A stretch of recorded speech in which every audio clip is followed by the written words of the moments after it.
So now it's time for stem change verbs in the subjunctive.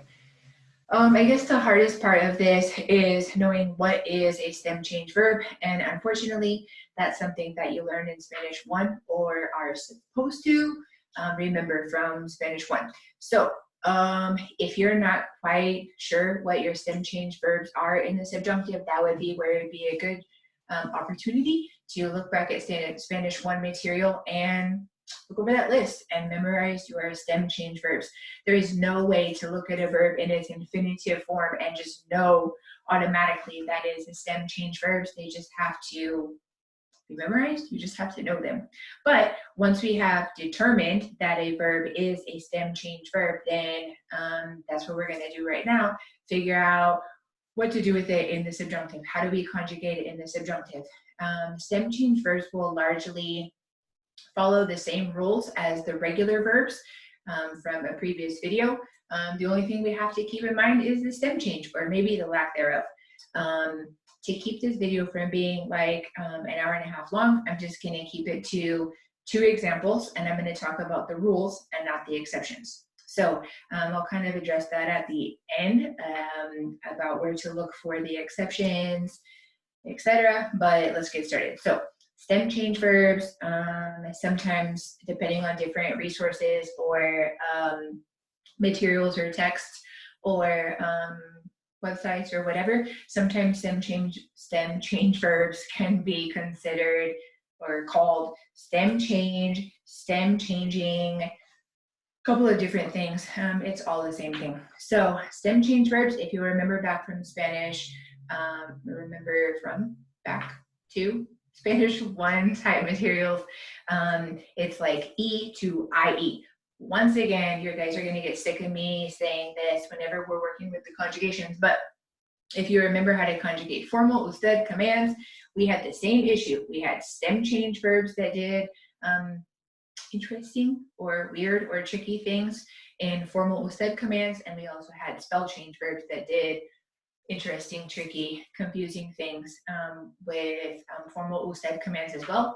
And those things are going to happen again in the subjunctive. So I'll say maybe for the last time, or maybe like the second to last or third to last time, if you remember how to do formal usted commands, then this should be honestly easy. So we're going to do just 2 examples. Anytime you need to do a stem change verb, you can look back to these 2 examples to try to figure out kind of what to do, how to do it. Remember, I said that there are some exceptions to this rule, and I'll talk about that at the very end. So here we go. The verb pensar is the first stem change verb we're going to do.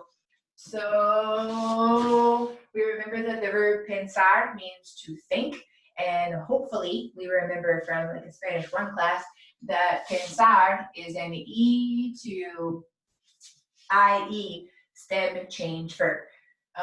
For the purposes of the subjunctive, we are going to try to remember one thing. Remember, there will be an exception to this, but this is the rule. If you only remember this about the subjunctive and stem change verbs, remember this.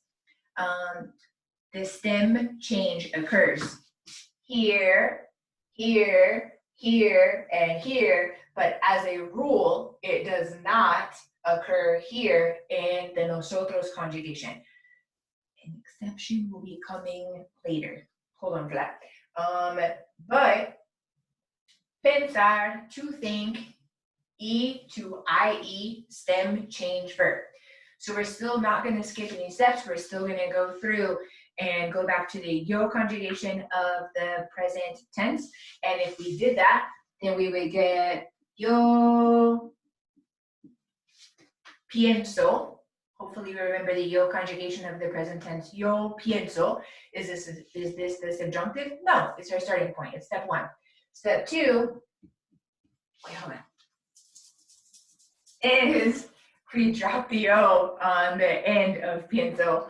And step 3, we add opposite endings. So if you remember from a prior video, whenever we have an AR verb in the subjunctive, it's going to have those ER verb looking endings. And so look back at that video if you need a refresher, but we would add the letter E here, and that will now be our yo conjugation of the verb pensar and AR verb in the subjunctive. So we have piense, P-I-E-N-S-E. Remember, E to IE stem change? That's why we have this IE happening right here. Is that going to occur right here? Yes, it is. So we're going to drop down this P-I-E-N-S, and then remember back from a prior video, what are our conjugations or our endings that we use in the subjunctive? For the tu conjugation will be ES. So we're going to put ES right here. And the tu conjugation of the subjunctive will be pienses. Then we go right here and we do P-I-E-N-S.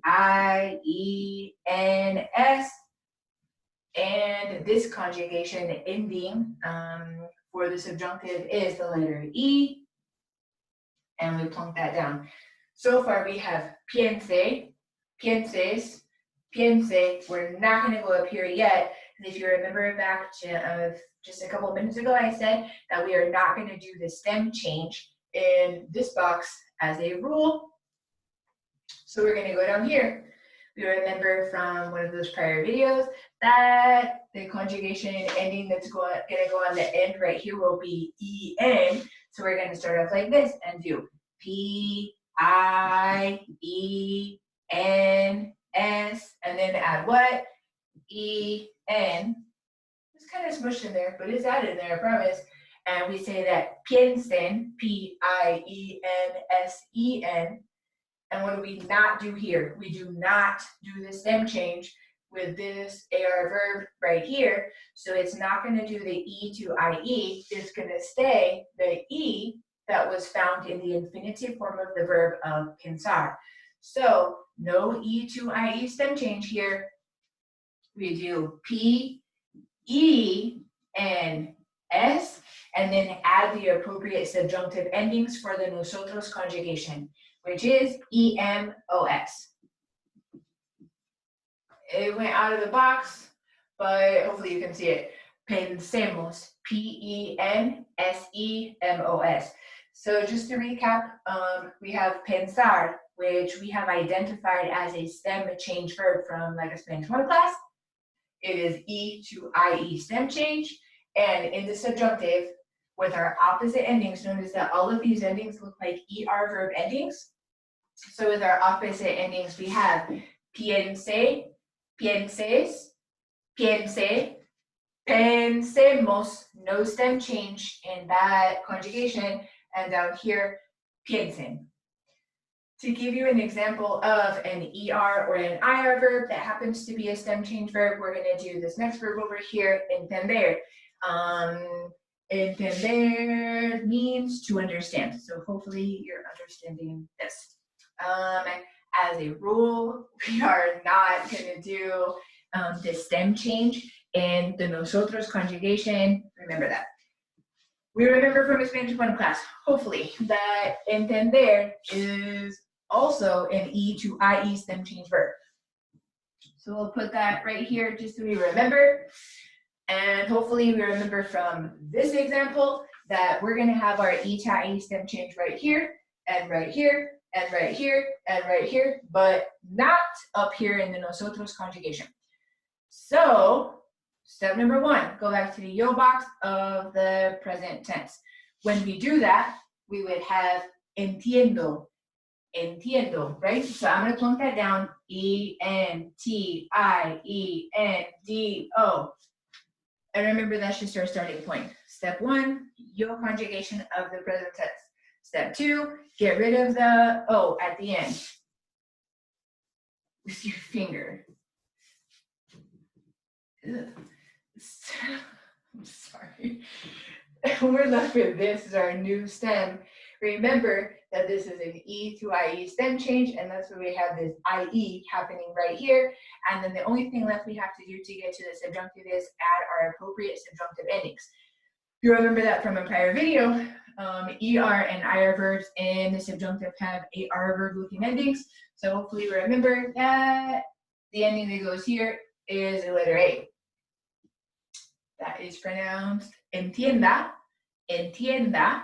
And we're going to kind of follow through with the rest of these boxes, except this one up here, not doing the stem change as a rule with AR and most ER verbs and the subjunctive. So we have entienda, and then our to conjugation for the subjunctive will be entiendas, E-N-T-I-E-N-D-A-S. Down here, we remember from maybe earlier this video or the last one, or one of them, that this box and this box are always going to be the same. So we have E-N-T-I-E-N-D-A, entienda.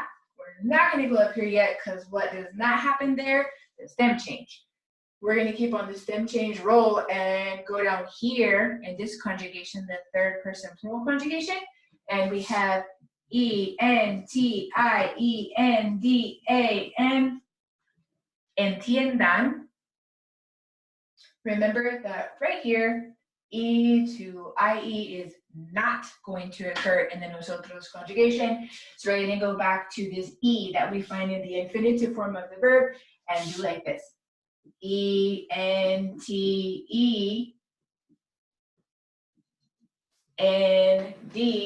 and then add our appropriate subjunctive ending, which will be amos, A-M-O-S.